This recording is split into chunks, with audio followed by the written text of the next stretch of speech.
Tolosako udalak ekainaren 2. 15aldian hainbat urbanizazio konponketa egingo ditu San Esteban auzoan.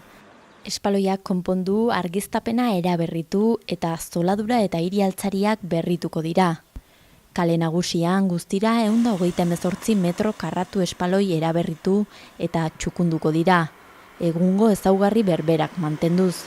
Ambulategiko parkinaren sarrera, autokontzesionarioaren sarbidea eta Zuberoa etxe multzoaren ingurua asfaltatuko dira. Argiztapena berrituko da kontzesionarioaren parean eta bertan dagoen elektrizitate postea eraitsi ere. Kale nagusiko espaloiak ere eraberrituko dira.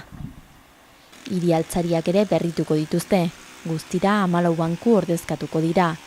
Parkean egurrezko baranda konpondu, jardinerak ezarri hormigoizko barrerak ordezkatuz, mahai berri bat eta zaborrontzi berriak jarri eta ferialekuko aparkalekuaren sare metalikoa berrituko da.